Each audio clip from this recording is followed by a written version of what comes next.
Okay, let's unpack this. You've sent us something that's really, really gotten under our skin. Forget your typical spooky campfire tales. This is presented as a raw, really unsettling first-person account. Yeah. 10 friends from Mumbai, they venture into this local place, Guna Cave. The locals whisper it steals your speech. Right, the speech-stealing cave. And only one comes back. His story. Well, it's the kind that makes you check over your shoulder. And what really grabs you, I think, immediately is that it's framed as a direct personal narrative, not, some old legend passed down. Exactly. It claims to be from the sole survivor. Which gives it this chilling immediacy, doesn't it? It stops being just a ghost story and becomes this alleged testament. Absolutely. So for you listening, our mission here in this deep dive is really to trace the steps of this group, this ill-fated expedition. What happened in there? We need to delve into the really unsettling stuff the narrator says they encountered inside Guna Cave. Like, what could possibly explain these bizarre events? And the implications, too. For the survivor, it's deeply disturbing. Prepare yourself. This takes a dark turn very quickly. It does. And the atmosphere the narrator sets up right from the get-go is, it's key. Yeah. It's not that usual damp, earthy cave smell you'd expect. It's this overpowering, sickly, sweet stench. He describes it as overripe papayas fermenting under a relentless sun. That's really specific. And unpleasant. Right. It immediately throws your senses off. Sweetness, but linked to decay. It just feels wrong. Creates this powerful unease straight away. And you get this real sense of their youthful confidence, maybe arrogance. 10 friends, booze, bravado. Oh, yeah. Accepting a dare to camp in a place called the Devil's Throat. I mean, the name alone. Right. And they totally blow off the local warnings about the cave stealing voices. And their gear. It's almost comical if it weren't so tragic. A rusty carabiner, some flimsy nylon cord. It screams unpreparedness, a perfect storm of, thinking they're invincible. It really shows how that group dynamic can just, inflate that feeling. Nothing can touch us. We're together.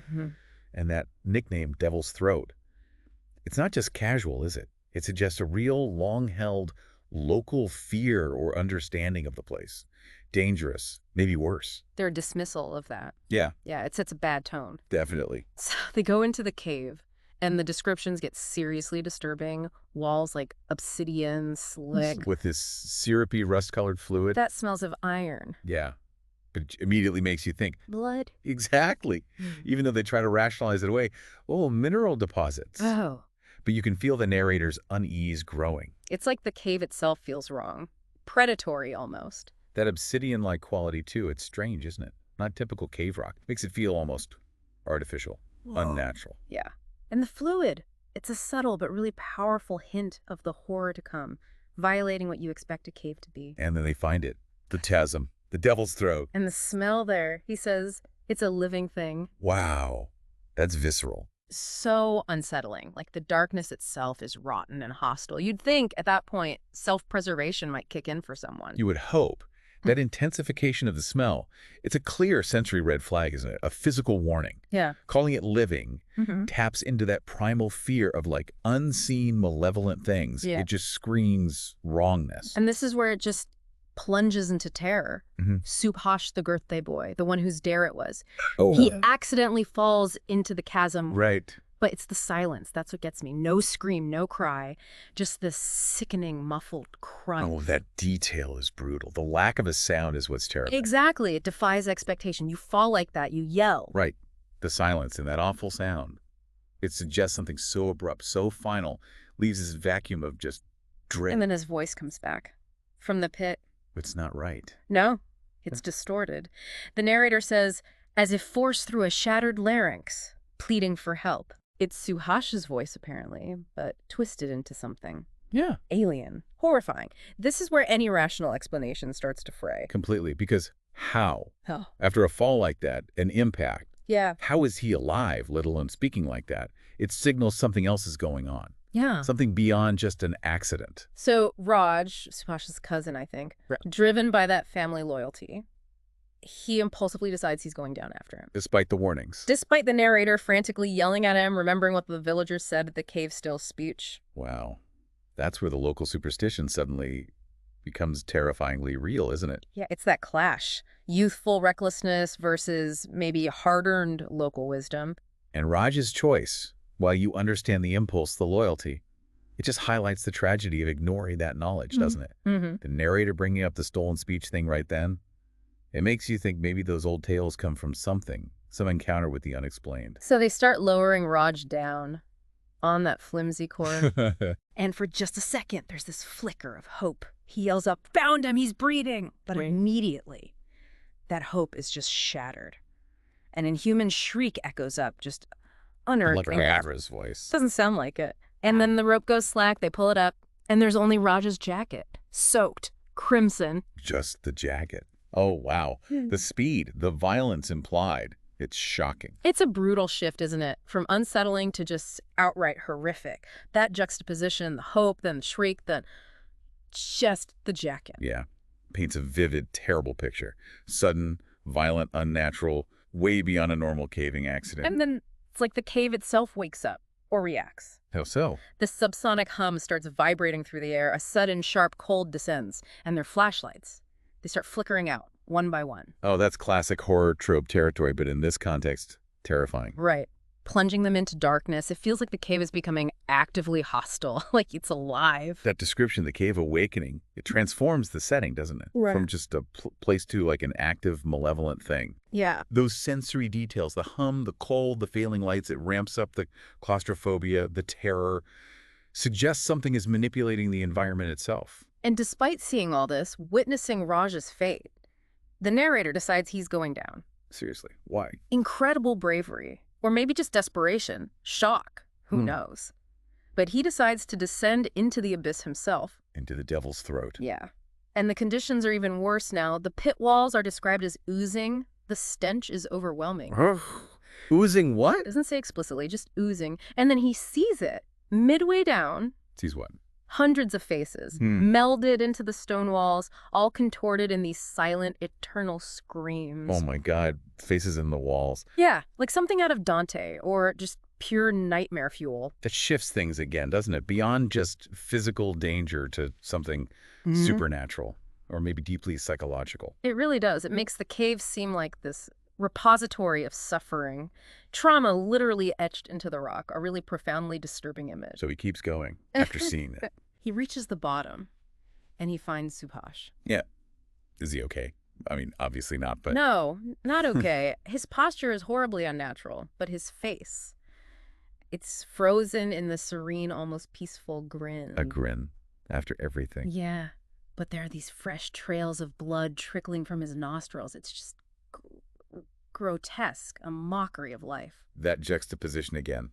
The serene face, the unnatural pose, the blood. Yeah. It's deeply unsettling, like something horrific is wearing a mask of peace. And then comes the reunion, if you can call it that. What happens? Subhash's neck twists at this impossible angle, like an owl. No. And it reveals empty eye sockets, just blackness. Oh, God. And then he speaks, but it's not his voice, it's a chorus.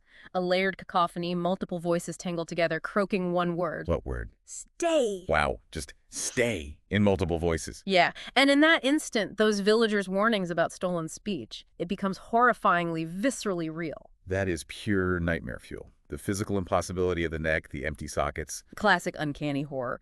But the voice thing, it confirms the fear, right? The cave takes voices.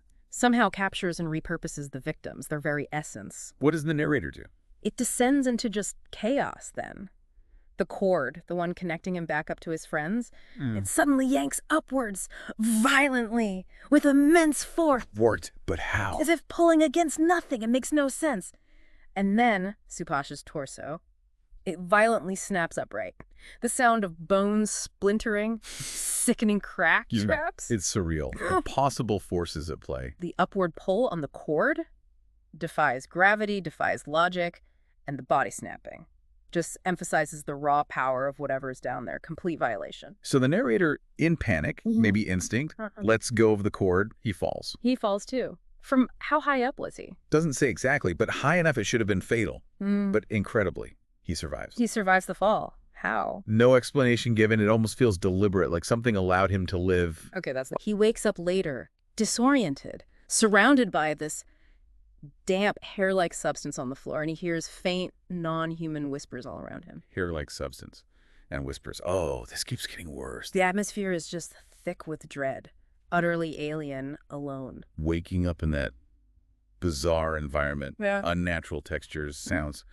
It reinforces that feeling of being somewhere reality itself is bent. And then there's one last vision. Raj's headlamp, which must have fallen. Its beam cuts through the darkness. And what does it show? The final nightmare. Bodies. Yeah. Fused into the cave walls, just part of the rock now. Fused.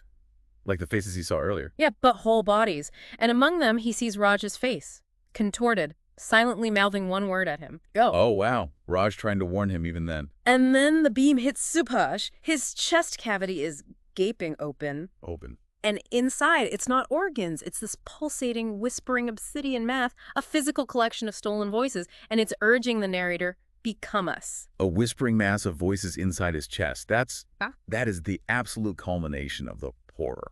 Right. Grotesque.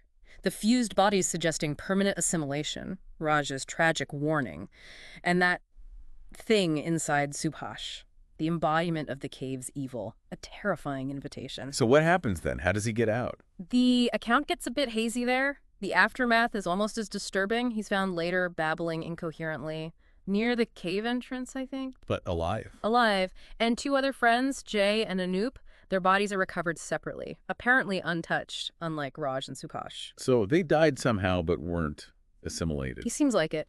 But the narrator, reflecting later, comes to this chilling realization. Which is? The cave didn't just want victims, it needed a storyteller. Storyteller? What does that mean? It suggests this parasitic relationship, like the horror needs to be witnessed, shared, recounted. That adds a whole other layer, doesn't it? A meta-narrative.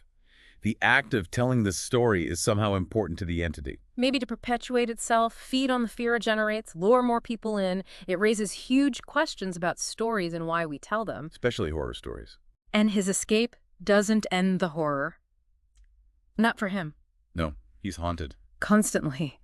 He describes this lingering presence, echoing distorted laughter nobody else hears, twitching shadows in his peripheral vision. Oh, man. And that smell, that sickeningly sweet, decaying papaya smell returning at random times. So it followed him out. It suggests the cave somehow latched onto him. It wasn't just physical trauma, it's psychic. Supernatural, maybe? Mm-hmm. The influence extends beyond the cave walls. That's terrifying. Noah's goat. And the final anecdote he shares, maybe the most unsettling part, his sister. What about his sister? She starts acting strangely, Yeah. changed. And one night, she whispers something to him, something that echoes the cave's pull. What does she say? The dark, it comforts. Oh, no. Yeah. With chills. That implies the influence can spread through connection, Yeah. trauma, something else. Exactly. It just amplifies the horror, suggests it's not contained. It might be contagious in a way, a truly disturbing, open-ended conclusion. So where does that leave us? What are we actually dealing with here? Well, that's the question, isn't it? It's this terrifying mix. Visceral, physical horror, the falls, the bodies, and then undeniably supernatural-seeming elements, the voices, the faces, the entity. Is it some ancient malevolent spirit feeding on fear? Or maybe some bizarre, undiscovered geological or biological phenomenon, something in the cave itself with these terrifying properties. Or could it all be psychological? A mind pushed past its breaking point by extreme fear, isolation, suggestion, hallucinations born of terror. You could argue parts of it might be that, the power of suggestion, the terrifying environment, but some details are hard to explain away psychologically. Like the multiple voices, the impossible physical things, the apparent need for a storyteller. Exactly. Those push you towards explanations outside the conventional, outside science as we know it, perhaps. Which brings us back to that final, unsettling thought. Why a storyteller? Yeah. What does this entity, whatever it is, what does it gain from the story being told? Does it feed it? Does it help it spread? Does recounting the horror give it power? Could it offer insight into how these kinds of phenomena persist, how they take root in our collective consciousness? It really makes you think about the power of narrative, doesn't it? The stories we tell ourselves and others. And the unsettling possibility that telling certain stories maybe gives life or energy to the very things we fear most. A thought to definitely mull over. Indeed. So until our next deep dive, maybe keep an extra light on tonight.